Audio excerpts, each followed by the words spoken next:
In 2013 and 2014, protesters rallied for months before a crackdown that led to more than 100 deaths and the fall of the then Russian-backed government. 8 years later, almost to the day, the streets of Kyiv are calm despite the looming threat of a Russian invasion. At a museum event commemorating the uprising, known as the Revolution of Dignity or the Maidan Revolution, activists say it was worth the sacrifice. After the Revolution of Dignity, an active civil society formed. Our rights are now protected by the law. No one arrests you for your opinion. At a memorial near the site of the 2014 crackdown, locals say border tensions and sporadic clashes have long been a threat. But with Russian forces now surrounding Ukraine and increased violence in recent days, people here fear that a Russian invasion is imminent. Our minds have been adapted to the fear because you cannot live in terror. We've gotten used to the situation.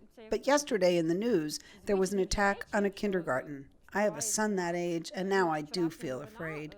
Russia has said it is pulling back troops from the border area, but its foreign ministry also said on Thursday that Moscow is prepared for measures of a military technical nature. Western leaders have accused Russia of lying about pulling back troops while preparing for battle. Russia has repeatedly demanded that NATO legally guarantee that it will not allow Ukraine to join the military alliance. NATO leaders have rejected that demand.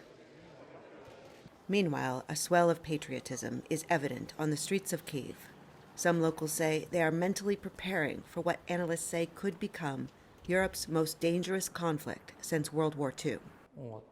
Everything is possible. Now they are now preparing action against us. But we are also more prepared than in 2014. Ilchuk says he participated in the 2014 uprising and was proud when protesters stood their ground. But he says if Ukraine is invaded by Russia, the superpower cannot be held off without international support. Heather Murdoch, VOA News, Kyiv, Ukraine.